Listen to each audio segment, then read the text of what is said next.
Shalom, femmes et hommes distingués.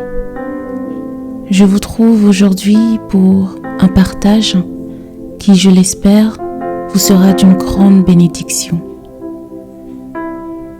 Que celui qui a des oreilles pour entendre, entende. Le premier livre de Samuel au chapitre 1er fait mention d'un homme du nom d'Elkana. 1 Samuel, chapitre 1er, verset 2.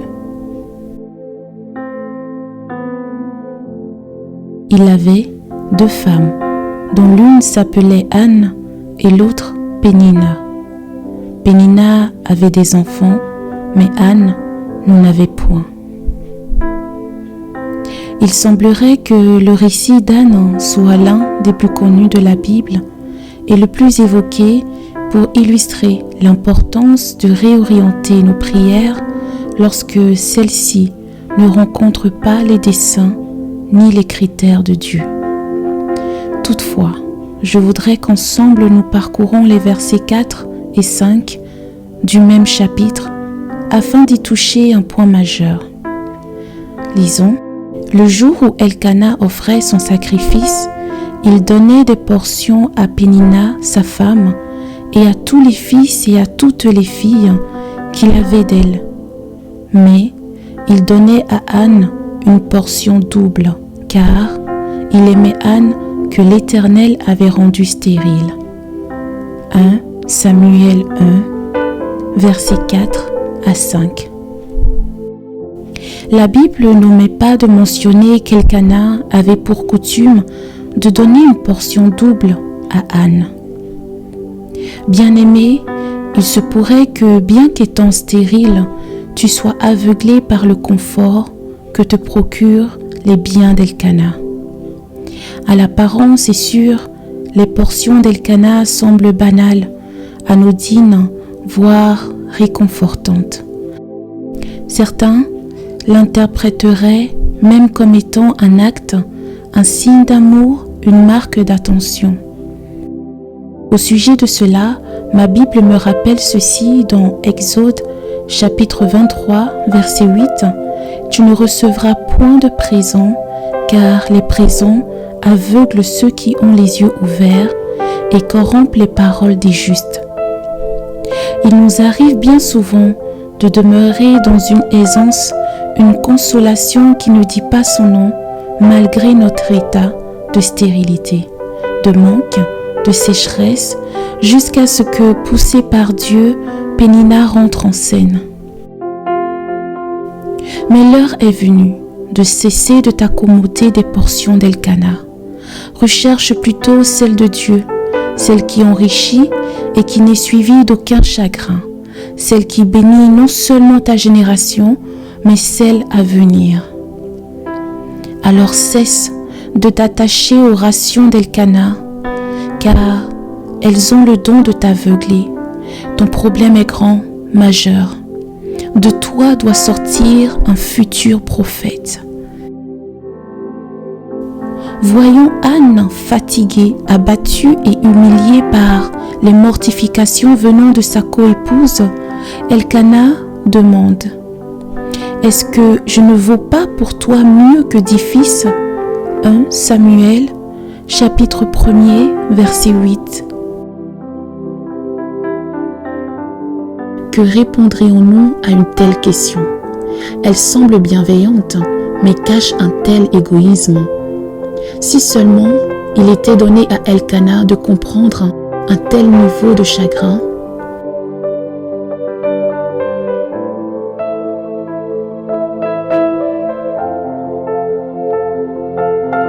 Fort malheureusement, l'amour d'un mari ne suffit pas toujours. La position que tu occupes ne te satisfera pas toujours. Les biens que tu possèdes ne te combleront pas toujours, tant et aussi longtemps que tu n'as pas enfanté Samuel. Je voudrais t'amener à identifier Pénina.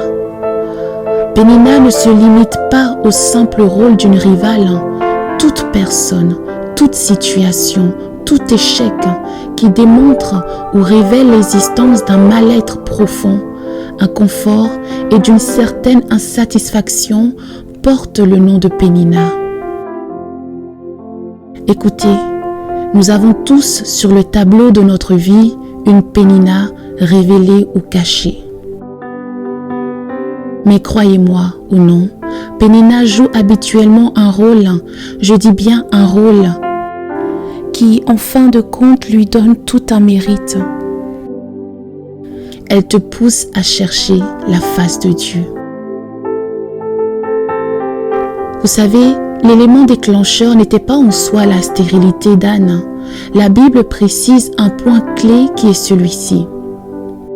Sa rivale lui prodiguait les mortifications pour la porter à s'irriter de ce que l'Éternel l'avait rendu stérile. 1 Samuel 1er au verset 6. Pénina, c'est tout simplement l'école de l'humiliation et de l'offense. En d'autres mots, l'école du brisement. Les Péninas sont généralement très peu appréciés, voire pas du tout. Mais peu importe, ce sont des acteurs dont le jeu de rôle demeure nécessaire et capital. Sans nul doute, nous les bénirons davantage si seulement nous comprenions leur rôle. Sans Pénina, il n'y aurait pas de Samuel.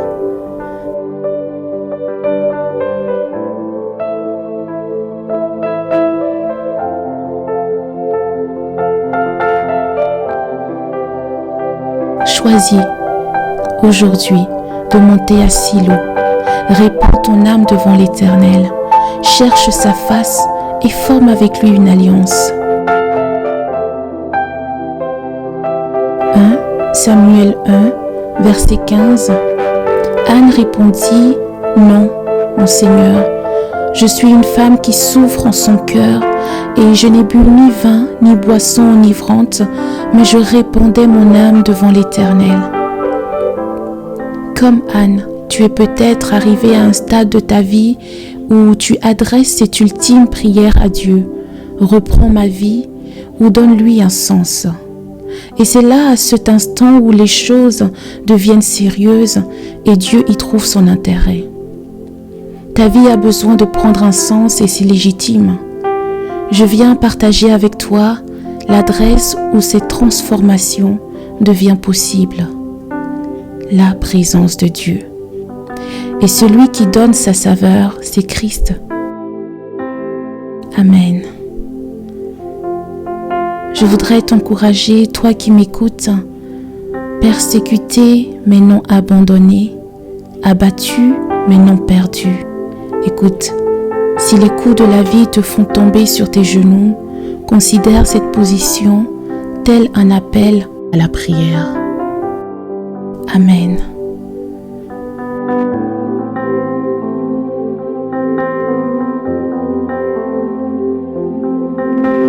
Je t'invite à partager cette vidéo si tu as été béni, à t'abonner surtout et à très bientôt pour un autre temps de partage. Amen.